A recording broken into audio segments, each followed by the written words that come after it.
I hope she's remembered as a low point, but I've given up. I don't know what comes below the bottom of the barrel, Ollie. Is it soil? Grit? He's no centrist. That ideology behind austerity was rank. They genuinely believe, because their lives have been so cosseted and so privileged, that all you need to do to shake somebody out of unemployment is just, hold their feet to the fire a bit or give them a bit of a kick up the backside. And it was horrible, horrible what austerity did. You can say what you like about Boris Johnson. He is a brilliant liar. He is a world-class liar. He is absolutely superb at lying. And Cummings kind of rode the tiger. I think he wanted power, but he genuinely saw power as a means to an end. He saw Brexit as a means to an end. He really wants to burn everything down because he thinks he can rebuild it better.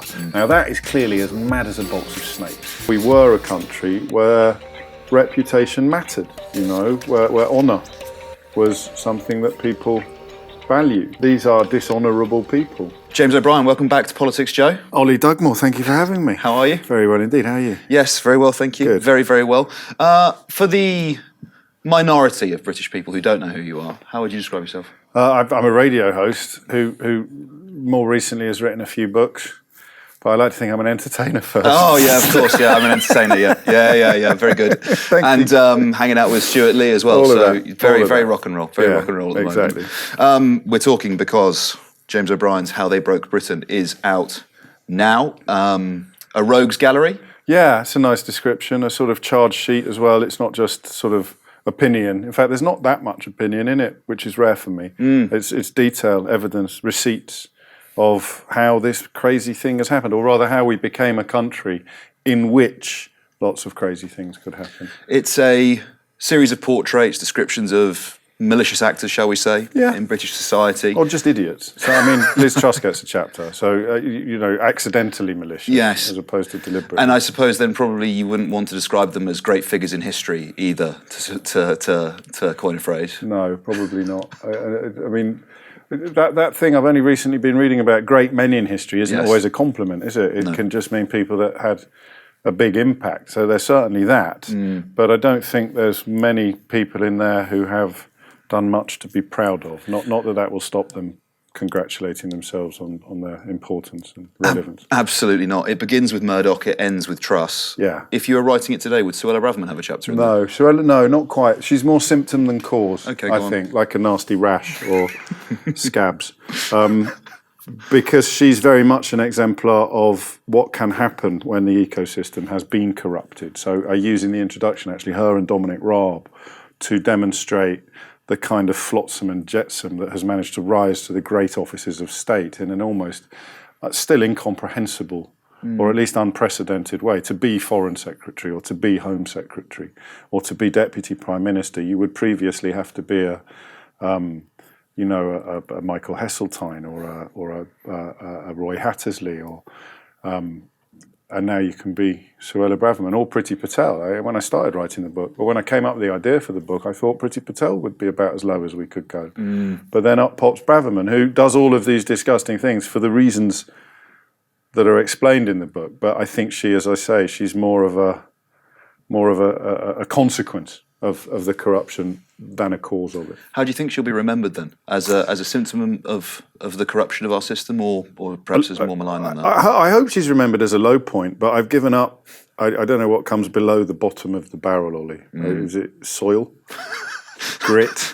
Sewage? Insects? Yeah. I genuinely mean that. I thought Priti Patel had probably taken as low as we could go with all of the stuff that Braverman has since tripled down on, particularly, of course, Rwanda, but with a side order of confiscating tents from homeless people and describing a peaceful protest, an overwhelmingly peaceful protest, as a hate march. So I hope she's remembered as a low point, if she's remembered at all. But, if we've learned anything from the last 7 years of British politics, is that whenever you think things can't get any worse, they have a terrible habit of doing precisely that. On this point then about flotsam and jetsam, there's a few competing schools of thought. Ian Hislop on PoliticsJOE said that he put it down to the purging of the party by Johnson and Cummings, the loss of, I don't know, not my politics, but people like Rory Stewart, Amber Rudd, Gawke, Grieve, the list goes on. Yeah, Gawke and Grieve in particular, I think, on that list. I mean, distinguished. Thoughtful men. Distinguished legally as well. Yes, exactly that. And More recently, I was reading, I think it was something in Unheard, it might have been Aris Roussenos, I think, but he was suggesting that it was actually David Cameron and his reforms to the introduction of the process by which you could become a Conservative MP that essentially meant that actually the way they were selecting these people was no longer that rigorous, and that as a result of which you're 10 years downstream of it now, but there aren't actually really any sort of standout figures to point to. I don't know where you stand on it. I'm not fully across the changes that Cameron made to the entry requirements, but I think probably, and I don't want to critique it if I haven't read it, but I would have thought it was more important to wonder what kind of character was being attracted to the Tory party, and that's when the 2019 intake becomes very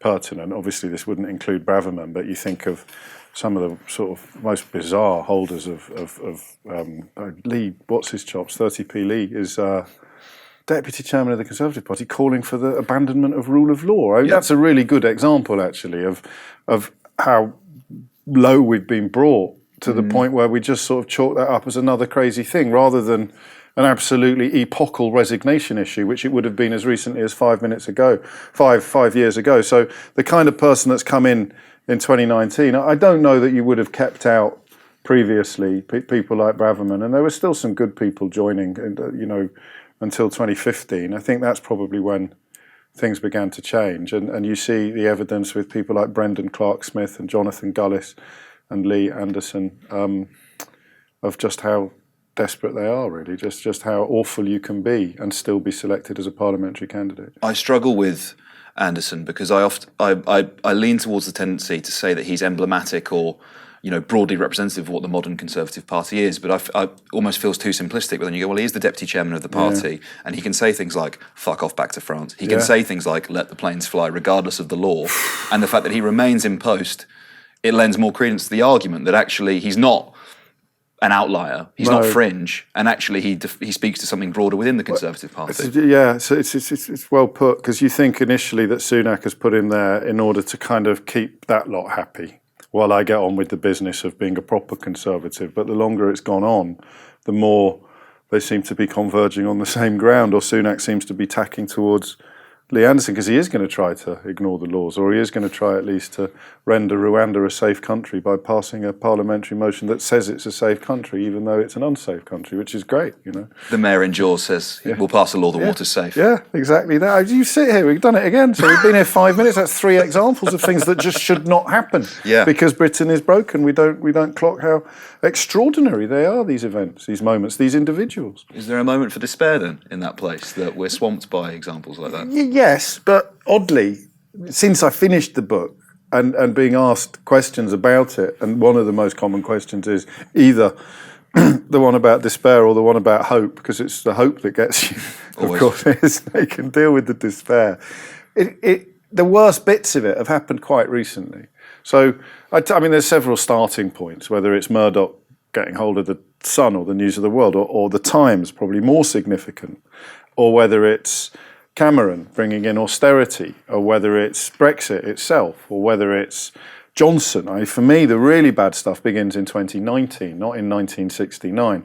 And I've been deriving enormous comfort from the memory of Amber Rudd, of all people, because she resigned twice. In what would be described as circumstances of traditional principle. So she resigned the first time because she misled the House of Commons inadvertently, but felt that she had to take individual ministerial responsibility for information, duff information I think she'd been given about something that happened when Theresa May was Home Secretary, and she was brought back into Cabinet and resigned again as Business Secretary, and resigned the whip as well in protest at the purging that Ian Hislop spoke to you about, in protest at what Boris Johnson was doing to the party, which was tearing out people prepared to tell the truth. Everybody knew the truth, except probably Nadine Dorries, but everybody pretended not to understand what he was doing, and she wasn't prepared to do that.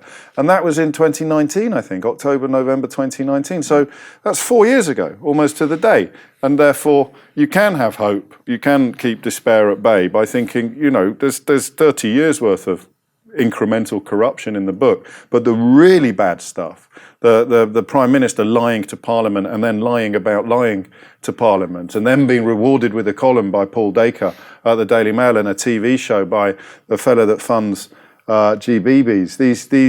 These events are extraordinary, but the journey back to normality may not be as long as I thought it would be when I started writing the book. It's interesting to hear you say that because it feels so far away to talk about a minister resigning for those matters, to say, I inadvertently led the House, which I think was actually the excuse that Johnson parroted at one point to say it was inadvertent. Well, previously, regardless of whether or not it was intentional or not, you would still go. Yeah. And that sort of slide... It's funny to hear you talk about it in those terms as recent past, because it is recent, but it feels completely distant. It feels like centuries ago. It feels might as well be ancient Greece. Well, do you remember Estelle Morris, who resigned as Education Secretary because she didn't think she was very good at the job? Yeah, it's a level of self-awareness that I think has perhaps gone missing. There's a country where Jacob Rees-Mogg gets a phone call off Liz Truss and says, do you want to be Secretary of State for Business? He goes, yes, absolutely, I'll do a great job. Whoa! And Tories again as Secretary of State for Culture, Media and Sport. So we know what normal looks like, and it's imperfect and it's flawed, and there's always lots and lots of room for improvement. But it wasn't that long ago, therefore it can't be that far away. Do you think it's curable in the Conservative Party, or do you think it's revolution? Do you think it's a new party? Do you think it's complete reform? I mean, I don't know. The Conservative Party is in such a mess that even now, the new levels of absurdity are being reached. So you've got on that list of MPs that signed up for Gullis's amendment, the one that says we'll come out of the European Convention on Human Rights, we'll come out of the United Nations Refugee Convention, we'll come out of the United Nations Convention on Torture. There's another one, I can't remember. All of the ones that the Supreme Court yesterday had said, listen, even if we weren't in the ECHR, this would still be unlawful because Rwanda's not safe. It is not a safe place to send people. And some of the MPs that signed that, Bill Cash signed that. He's a constitutional historian and someone I've known since I was 13 years old. His son is one of my closest friends. And you know, if his brains have been boiled by Brexit, then I don't know what the Tory party is anymore. Rishi Sunak doesn't have any particular, he doesn't seem to have any mission or any sense of purpose except inventing new things to destroy, like meat taxes and 7 bins and then siding with Suella Braverman in an attack on the police. It's as if they're like a drunk in a pub car park, just desperately wheeling around looking for someone to fight with. So I can't see a way back for them unless they put somebody like Cleverly's interesting. I think Cleverly's been very clever. Something he's not often accused of. They call him Maguire, and the New Statesman calls him Not So. Yes, and I don't think he is necessarily the sharpest knife in the drawer intellectually, but cleverly he has done very little for the last year. He's kept his head down while the rest of them have been competing for headlines and competing for column inches and competing for the support of the membership, of course, by doing outrageous things. Badenoch started doing the trust trick of announcing utterly meaningless nonsense and claiming that it's A, brilliant, and B, something we could only do because of Brexit. You see the massive trade deal that was signed with Florida yesterday. What's the value of that one then? Well, according to her, it's £1.3 trillion. Naturally. But according to economists, it's fuck all. I mean, literally nothing. Literally nothing. Oh, really? It's a memorandum of information, a memorandum of cooperation or something. So literally, what they've signed is a promise to have a chat. But it's page 2 of the Daily Mail. It's probably page 1 of the Express. I didn't check. That's an interesting point, though, isn't it? Because it's to coin the phrase, playing politics on easy mode. To be able to sign a memorandum with Florida and say it's $1.3 trillion and then walk off merrily into the sunset, clapping and cheering, and to be applauded by the right-wing press. It boggles the mind that I can't.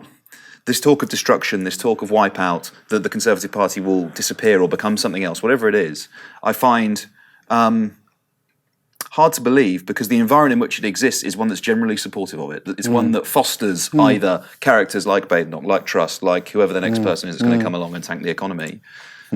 It tolerates them, it lifts them up, and so I'm sceptical about whether or not actually they will be wiped out in the way that some people are predicting. Yeah, I am as well. Because you always got that 15 to 20% who... the only threat to that rump would come from the right. And I think that even sort of Farage and his mates are struggling now to portray themselves as being to the right of the Tory party because we saw him dancing with Priti Patel at the Conservative Party conference. So I used the word Faragification in the book to describe what's happened to the Tory party. And even as I was writing it 4 months ago, say, I thought, is that a bit strong? And then I saw him dancing, literally. This isn't a figure of speech, bopping with Priti Patel at the So you think, no, I'm not. It's not an exaggeration at all. So how do you tack further right than a party Farage goes to? You know, so you've got that 15 to 20%. I don't know that they're going to attract much more than that, to be honest, unless Starmer has a nightmare. I described Starmer for the best part of a year now as carrying a Ming vase across an ice rink, and he's had a couple of stumbles lately, but the numbers don't seem to have been dented unduly. And I don't know who would look at the Tories now and think anybody whose vote is up for grabs, as opposed to the people whose vote is tattooed on their eyelids. I can't quite see it happening, but I still don't think we'll see wipeout. You know, 97 levels maybe, but no, it can't go worse than that. And I wouldn't necessarily put money on it going as well as that for Labour at the moment. This is why I see the stakes as being so high for Starmer, because I think you're right. The polling lead is there for all to see, and it's a very precarious job. And I think if he stewards it successfully over the next year, he'll be delivered with a majority. But from what I see and what I detect in the polling is that it's, broadly speaking, a dissatisfaction with Conservative rule rather than, a groundswell of enthusiasm for him, which I think makes that potentially large majority still very precarious. And without, let's say, delivering the change that people are crying out for, if people view that as unsatisfactory, I think he could be out within one term. And so I think the stakes are they're disproportionately high, because he essentially has to deliver renewal, change, fix the ills with Britain very, very quickly, despite being emboldened, by a significant majority. And if he doesn't, he could well be out again, because that support is hatred of the Tories. Yeah, it wasn't that different in 97, but we forget, I think, that a lot of the support for Tony Blair for New Labour came from the collapse of the Tories. It came from really deep dissatisfaction with the sort of dog days of John Major's regime, and everyone was getting caught up in sleaze scandals and Europe and the internecine warfare. So that is a plus, I suppose, if you're a Starmer supporter. And I don't know that he needs to be quite as radical as you describe, or quite as impactful as you describe, quite as quickly, because I think if he just creates an air of stability and consistency, then relief will get him quite far. Just that idea of, well, I know what the Prime Minister stands for. Who could tell you what Rishi Sunak stands for? He keeps wanging on about professionalism, accountability and integrity, and then acts in precisely the opposite way that most of us understand those words to mean. So I hope really, because stability is good. It's bad for business, but it's good for the country. And I think that might earn him more than we currently realise, because people perhaps don't realise just how unstable and crazy things, we've become normalised. We've become inured to how crazy things are. So when we get a reminder of what uncrazy looks like, we'll probably feel gratitude towards the geezer that's delivered it. I suspect so. And I hope so. I think, to your point about Sunak, I think his conference speech promises an end to the 30-year political consensus, and then appoints David Cameron as Foreign Secretary. It's surreal, right? Yeah, absolutely, and we'll come to Cameron. But just whilst we are talking about Blair, and I guess that 30-year political consensus that Sunak's referencing, no place for Blair in here, no place for Campbell either. And I think obviously a lot of people in Britain would suggest that New Labour have a lot to answer for about the way that modern British politics has slid towards. I mentioned Campbell. I do mention them both, actually, but not by chapter. Not by chapter, and not to attack them. So I mentioned Blair believing that he had to cozy up to Murdoch, and Campbell actually is contrasted with the current merry-go-round of Mail and Murdoch journalists coming in and out of Downing Street as directors of communication and press officers, because Campbell was working for Today before he went to work for Tony Blair, and Today was owned by Rupert Murdoch. So, he's useful for that. I don't think the critique of Blair and Campbell goes beyond Iraq, personally. Obviously Iraq was a disaster in most measurable ways. If you approach analysis of it honestly, it's easy to understand how it happened. It's less easy to understand how there could have been no particular plan for the aftermath, although responsibility for that would lie chiefly with George W. Bush. Blair was there. He doesn't get a free pass on it.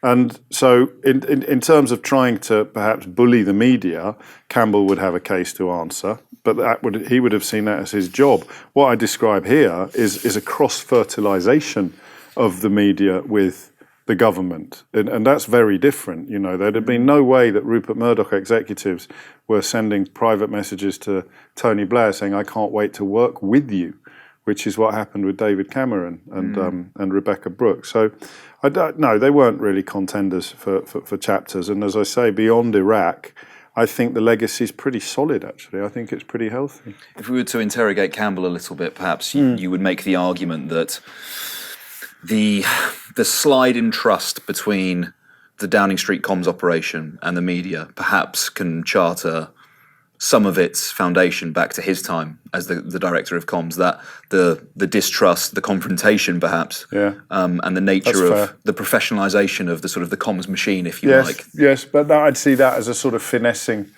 of tactics rather than a corruption of, everyone still agreed on what the rules of engagement were. He just pushed them to the nth degree. This lot, when their own get caught out breaking the rules, like Owen Paterson did, they try and literally rip up the rule book. It's a different proposition.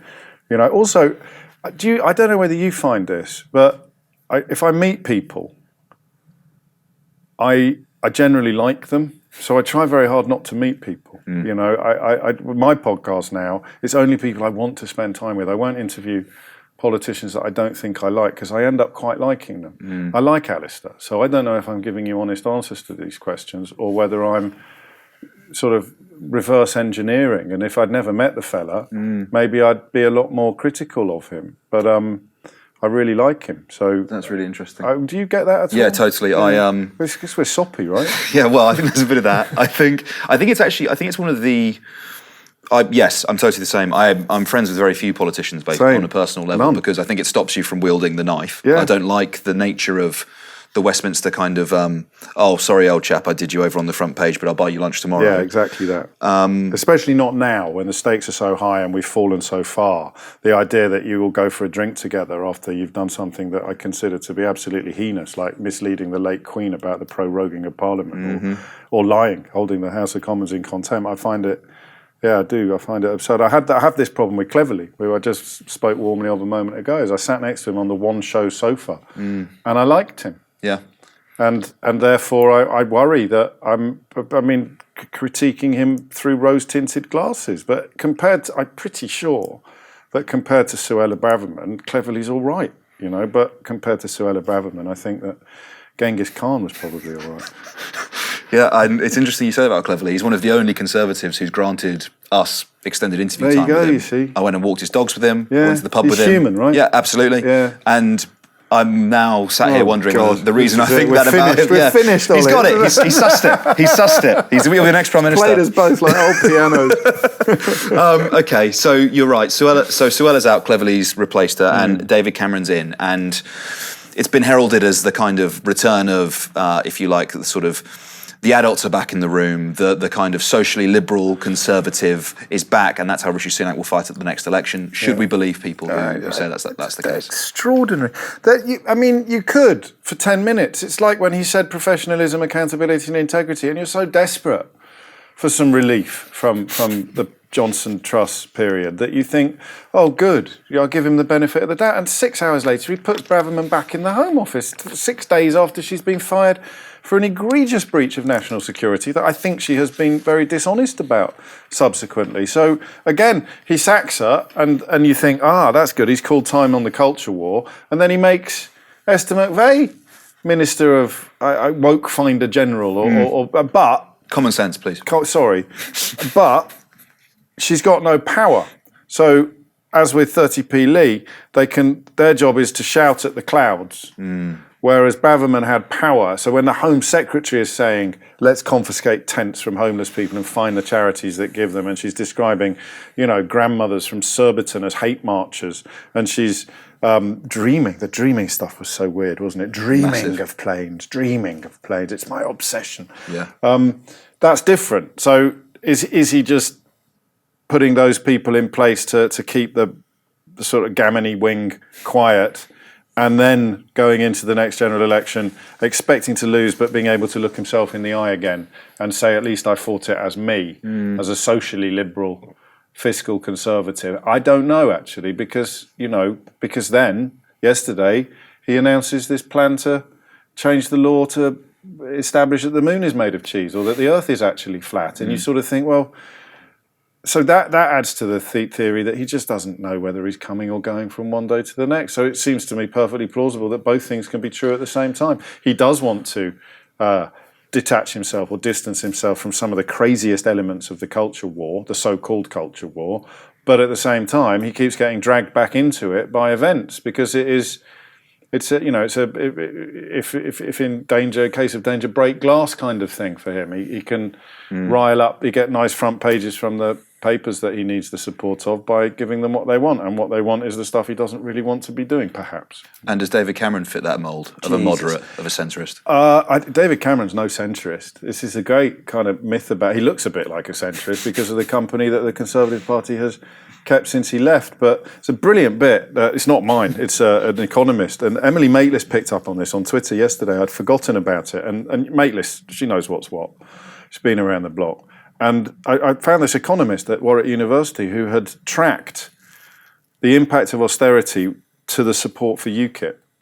And it's a hugely overlooked element of the last 10 years of British politics, possibly the last 13. But the more impacted a community was by austerity, the more this research demonstrates the people living there were likely to tack towards UKIP. So Cameron delivered it. Cameron essentially, austerity delivered Brexit.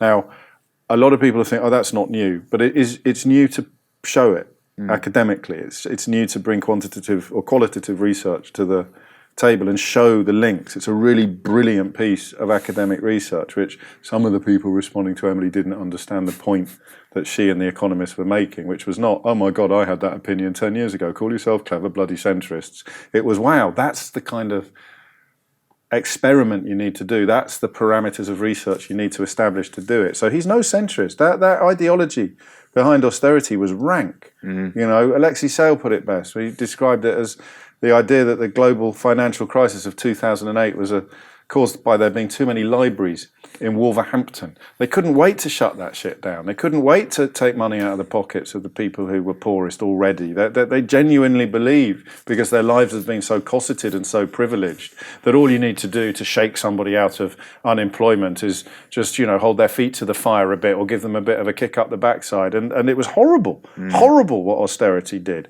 And so I don't think he's a centrist in that sense. I don't think he's a racist. He's probably a jingoist. But I don't see any benefit at all for Sunak from bringing him back. And at the same time, it's easy to see why David Cameron thinks that David Cameron would do a great job of being Foreign Secretary. Is it fair to deny him the empathy to be able to see those circumstances, to see the suffering of other people and not engage with it and not do something about it? Because I often think this about Sunak. I often think, you know, a silver spoon to the nth degree, can't use a credit card, heated swimming pool, all the rest of it.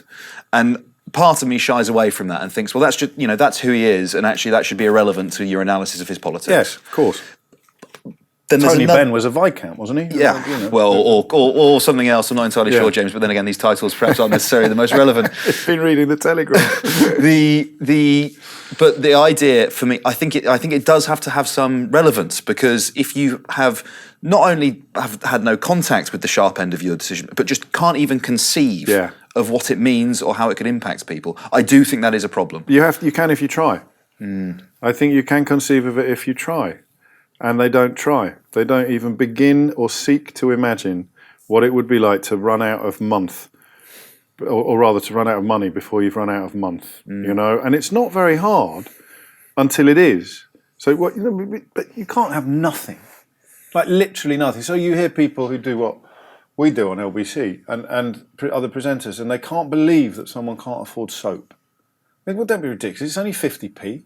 You go to Poundland and go, but you haven't got 50p. And you look at the statistics on who's got £100 saved, and it's terrifying. So the reality, the concept of somebody having no money it shouldn't be hard to understand. And if you are legislating for a country where a significant number of people are capable of having no money or who have no money, then you simply wouldn't pursue the policies that David Cameron and George Osborne and latterly Rishi Sunak have pursued. You just wouldn't. You couldn't. You wouldn't be able to. You'd be sort of psychologically, emotionally, and intellectually incapable of it.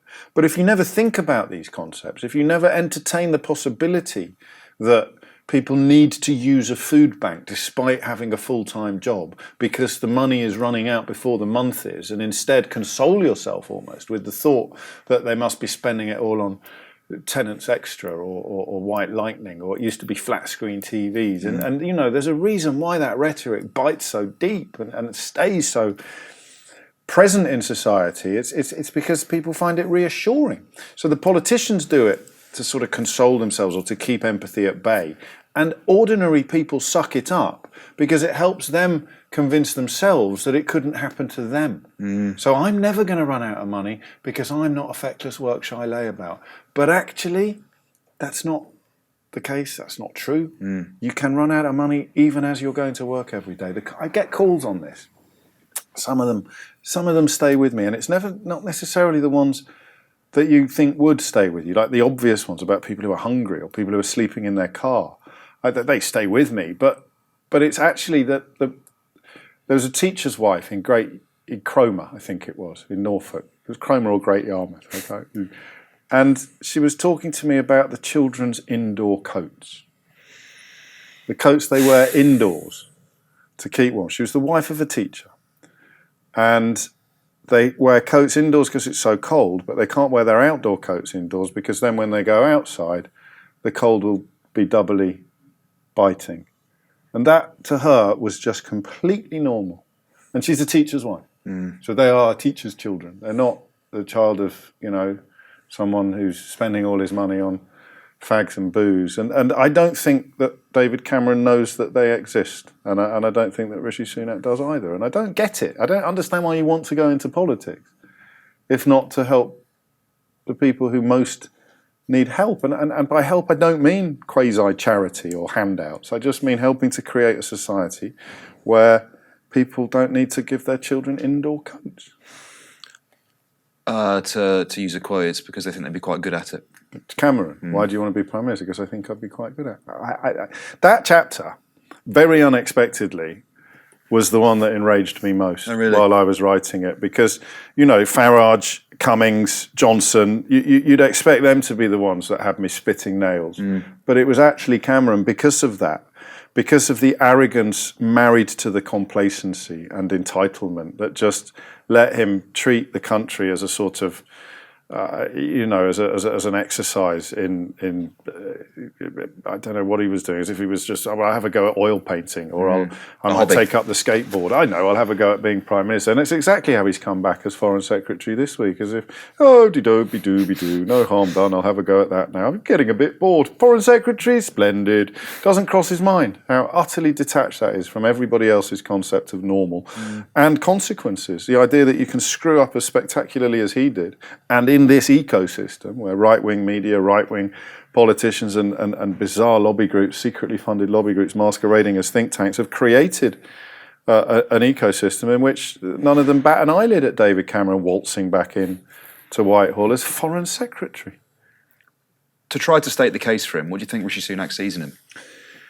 I presumably there's a hope that having won elections and not being obviously mad might draw back some of the more moderate Conservatives, the ones we were talking about a moment ago, who are beyond the 15 to 20% rump that would be quite comfortable with a fascist government. People always forget that every country that's ever had a fascist government has a lot of people in it who are happy with a fascist government. So 15 to 20% of the country. So, you know, or whatever that would be in percentage terms for the traditional support for the Tory party, that's no good for an election. If he's trying to limit damage or even still entertaining hopes of winning, he's going to have to start pulling people back from what we could loosely describe as the centre ground. And I guess that he thinks, and probably a lot of other people think, that David Cameron represents that. So sort of a bit of normalness. But he can't have it both ways. He can't be anointing David Cameron as normal while defending Lee Anderson's comments about the rule of law. So again, he's trying to have his cake and eat it and ending up with neither. How much do you see background importing onto this, because each of the 4 great offices of state is now inhabited by a public school boy. Do you see that feeding Cameron or Sunak's entitlement? I went to public school, and there are plenty of lads and young women, well, women, who did and didn't turn into sociopaths, or didn't end up with an empathy bypass, or didn't suffer or don't suffer from what I just described as an inability to conceive of running out of money or of struggling to make ends meet. But there is a type, isn't there? There is a type, best described probably as people who were born 3-0 up and think they've scored a hat-trick. So they don't appreciate the privilege that they have enjoyed, the luck, the accident of birth, the serendipity that has they honestly think that they've got these prizes, these glittering prizes, through talent and hard work. Now, they might have talent and they might have worked hard, but if they'd been born to a single mother on a council estate in Birmingham or Sunderland or Glasgow, they would not have the glittering. They just wouldn't. They wouldn't have had the. I don't understand how or why people find that so hard to acknowledge or so hard to accept. So yeah, I think that the Eton, I mean, the top public schools, and this is something that only someone who went to a school like mine would ever dream of saying in public. The 4 schools that you're looking at for the 4, they're very different schools. So Eton and Winchester, they would be creating men destined to go and run the empire. And there is a legacy of that. My school was a bit like that. This, albeit mine was a Catholic school, so it's a little more complicated. But the big old public schools, they were essentially creating men who were inculcated with a subconscious belief there was nothing odd, remarkable, or wrong about sailing to the other side of the world, lording it over the natives, and shipping back all the treasures and natural resources. That still exists. I had the most bizarre conversation with Chris de Burgh, who's a lovely man, and he was sitting in the front row of a book festival that I did in Dorky in Ireland. He lives there. And I looked up, and first thing I thought was, that's Chris de bloody Burgh in the front row. It was just slightly unnerving, because he's a distinctive-looking guy. Absolutely. And he started crying halfway through, and it was because my last book was a lot about this type of schooling, and he came and we became quite matey afterwards. And he said, at my school, I think he was at rugby school, they actually said, you're little soldiers of empire. He's that bit older than me, so they were still in the vocabulary. It was still in the argot of education to tell them that that's what they were, even though the empire was long gone. So I think that's really important. I think that these schools do, even if you're a doctor's son from Southampton rather than the grandson of a baronet from the home counties, you're getting the same messages, you're absorbing the same messages, and it is a born to rule mentality, which even then isn't necessarily bad. You could absorb a born to rule mentality and be brilliant at ruling. But if you're not brilliant at ruling, but you think you're born to rule, then we've got a problem, because mediocre people end up with entitlement and believing that they could be prime ministers simply because they think they'd be quite good at it. Or Rishi Sunak has made all his money and got bored. So what does someone from my class and background do? If, I've made a pot of money before I'm 40, I know I'll go into politics. Philanthropy. They could go into philanthropy, but I think you might be a bit allergic to that. So you end up with that weird sense of entitlement coupled with an absence of qualification. Whereas, I'm just trying to think who it is. So Sunak Hunt went to Cheltenham, I think, didn't he? Yeah, I think it was possibly Harrow. And it wasn't Harrow. Yeah. So that would fit as well. But cleverly, I think went to one of the schools in Croydon, maybe Whitgift or somewhere like that. So he wouldn't have it in quite the same way. That's what I mean by saying you have to have gone to a school like mine. Gilly Cooper says, people who went to Harrow looked down on everyone who went to other public schools. People who went to Eton looked down on people who went to Harrow, and people who went to Ampleforth looked down on everybody. I went to Ampleforth, so I am qualified a bit to talk about this, even as I acknowledge how pant-wettingly ridiculous it is. It happens, it's real. It's not a coincidence that Eton has produced however many prime ministers it is, 18, 19, 20 prime ministers, because they leave that school, even a B stream, C stream student will leave that school thinking that he has every right in the world to run a FTSE 100 company or to be prime minister. And it's an incredible thing to buy for your children, and it can be a beautiful, wonderful thing, because it buys them keys to doors that other people wouldn't even have the guts or the confidence to try. But there's a lot of people getting through those doors who shouldn't have been allowed into the building. Yeah, perhaps it's nothing to do with Boris Johnson's purge of the Conservative Party. Perhaps it's nothing to do with Cameron's selection procedures, and it has everything to do with the attitude inculcated in these people at these schools. All of the above, I would say. I remember when Johnson got COVID, and Cameron said, "Don't worry about Boris, he'll be fine. I've seen him play tennis." This is a fatal virus, right? But that's what we're taught at these schools. Yep. We're taught stiff upper lip. I had a PE teacher, he used to say, "It's only pain, it doesn't really hurt," and we all thought he was great. You know, we're sort of hobbling around the rugby pitch with the frozen cow pats, which we used to fling at each other like frisbees, and we think it's character forming. But then when you're in emotional need, you're useless. Look at Johnson's empathy bypass when he was presented with statistics and came up with "let the bodies pile high," or you know, that there's no emotional literacy there at all, and that's a huge problem when a crisis arrives. Absolutely. Well, let's talk about that. Let's talk about crisis. Let's talk about Boris Johnson's attitude, denied till the cows came home, right? Let the bodies pile high. And it's been evidenced in the COVID inquiry that not only did he say that was actually broadly representative of the attitude of Downing Street. And we've seen Dominic Cummings back again testifying before a select committee. You singled him out for a chapter here. Run me through that process and run me through how you feel about him, because you describe him, he's possibly the character who receives the most glowing terms from you. Yeah. Well, yeah, I mean, people would need to read the book to qualify that description, I think.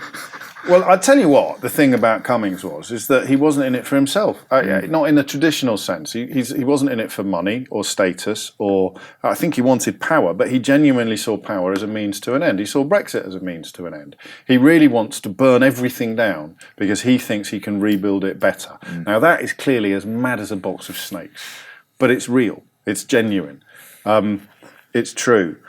That is what he believes. And you can see him going mad now with frustration at the fact that little tiny window of opportunity where he really could have done it. And perhaps if COVID hadn't come along, he would have taken a butcher's knife to the civil service. He could have done all sorts of things. You're really seeing that at the moment in his tweets, that frustration, because he's a failure.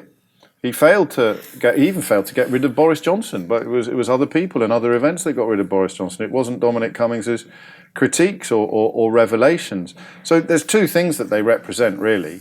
The normalisation of lying, the absolute normalisation of lying that was intrinsic to Brexit succeeding. And cometh the hour, cometh the man. You can say what you like about Boris Johnson. He is a brilliant liar. He is a world-class liar. He is absolutely superb at lying. And Cummings kind of rode the tiger on that, and paid the price, because he's sitting there while Johnson starts lying about life and death matters, starts lying about really important things. So there's an almost Greek tragedy to Cummings. There's a sort of hamartia and a hubris and not much catharsis as far as I can tell, but there's still a sort of Greek tragedy to him, which I find fascinating. Johnson is in many ways the least interesting character in the book because he's so transparent until you see him as the vessel for all the other stuff that has gone on. So as I was writing the book, getting near to the end of it, they announced that column in the Mail, and it was so perfectly symmetrical with what I was writing. I almost couldn't believe it, because he's been completely destroyed by truth in the minds of anybody honest. There were no parties. All right, well, there were parties, but I knew nothing about. All right, there were parties, and I did know about them, but I definitely didn't go to any. All right, there were parties, and I did know about them, and I did actually go to a few, but I didn't realise they were parties. They're just incredible, right? And yet normal again. We can sit here and chuckle about it. And then when he's found to be in contempt of Parliament, he responds by going further into contempt of Parliament. He commits a contempt of Parliament in response to the inquiry and the committee report into him being in contempt of Parliament. So by anything that you'd ever thought was British or normal or traditional, he's a pariah. right? He's Profumo, working out the rest of his days with the homeless down on the embankment. Nope. He gets a £500,000 a year deal from the Daily Mail, and he gets a gig on one of these weird new television stations. They are rewarding proven disgrace. And so he's fascinating for that reason. He's fascinating as an exemplar of how rotten everything is. But there's no new stuff about Johnson. There's nothing there that people don't know already. It's just quite unnerving when you see it all in one place, to realise that in some ways he's the embodiment of what Steve Bannon meant when he talked about flooding the zone with shit in the context of Trump. But in the context of Johnson, there is just so much, so many lies, so many disgraceful episodes, so many offences that would have ended any other career, and this bizarre combination of fake buffoonery and sociopathic self-interest combined to put the country on the way to hell in a handcart. There's one bit that is really interesting, because there's a well-known episode in Boris Johnson's career about very early on when he got onto the Times traineeship and wrote a story about the Rose Palace, which was Edward II's fancy house. And Johnson wrote a piece about, and he would have been quoting an esteemed academic saying, and he would have been running around with his catamite, whose name temporarily escapes me. It will come to me just as soon as this interview finishes. Piers Gaveston, there you go, Piers Gaveston, his catamite. And the academic quoted in the Times rings up the editor of the Times the next morning and says, we've got a bit of a problem. I didn't say that to Boris. And the reason why I know I didn't say that is because Piers Gaveston died 12 years before the Rose Palace was built. And the editor is like, okay, we've got another problem here, says the academic, because he's actually my godson, Boris Johnson. So most of that story is known, right? What I hadn't come across before, but what is absolutely, utterly illustrative of what Johnson is, who he is that he wasn't fired for that initially. He wrote another article in which he claimed that there was now academic dispute over the precise date upon which the Rose Palace had been built. So this is like bullshit on a level that is almost inconceivable to anybody with any understanding of what Fleet Street used to be like. And my father, to whom the book is dedicated, was a Daily Telegraph journalist when working for the Daily Telegraph was something to be proud of and something to aspire to, something to dream of as a young journalist. And so my dad was on Fleet Street at the time. And the idea that you could sit in the office of the Times, you know, the paper of record, the Thunderer, and write something that was beyond bollocks and deliver it to the news editor and watch it go into the paper and not feel any qualm of conscience, any kind of guilt, shame, just seeing it, well, I'll probably get away with it if I get this idea out there, then my godfather can jog on. And I think it was that second article that did for him. And yet the official version of events ends with the first article, and he gave an interview a few years later to the Express and Star in Wolverhampton where he talked about that being his worst mistake. It's not a mistake. It's not a mistake to make shit up. It's a lie. And, you know, that's who he always was. That was the first step into public life that Boris Johnson ever took, and it was defined by utter dishonesty. I mean, shameless dishonesty. Maybe the mistake was his judgment call that he'd be able to get away with it. Maybe that's what he was referring to. I'd like to pick you up on something else you said earlier on in your answer about Britain and Boris Johnson offending everything, sort of the sensibility of the country, or perhaps what it embodies. And I guess the entire premise of the book, right, is that these people, these characters, are oppositional to our idea of what Britain is, should or could be. I think so. And I'd like to ask you to kind of paint or illustrate what that idea of the country is. What is it that these people are so different from? Does it actually exist? Yeah, I think I'm quite naive. I think I'm quite naive, and I think I'm quite, for an old man, a middle-aged man, I'm quite idealistic still, because I don't buy the sort of jolly hockey sticks school of Britain, but I think that we were a country where reputation mattered, you know, where honour was something that people valued. And these are dishonourable people, most obviously in relation with simple truth. These are people who, like Kellyanne Conway and Donald Trump, want to make their own truth. They are people who have subverted observable reality for personal ambition and pursuit of wealth and power, or both. And that, I don't think, is very British, which might make me sound like an idiot. But, we're all consequences of our own circumstances, aren't we? We're all a result of background and upbringing. And I thought people didn't do such blatantly disgusting things, and if they did and they got caught, then they slink away in shame, and that really does make me sound naive. So that for me is what I mean by breaking Britain. Or even if you want to get a little less emotional, the notion of playing a game against an opponent who you don't like or who you disagree with very passionately, but one thing you can agree on is the rules of the game. You want to use a sporting analogy. It is a set of rules and regulations that we all abide by. So I'm going to try and kick the bejesus out of you when we're on the pitch, but I'm not going to pick up the ball and run with it in a game of football. I'm not going to do a William Webb. I'm not going to completely change the rules and then lie about it, because if you do that, then nothing matters. Winning doesn't count. You haven't won if you've cheated, really.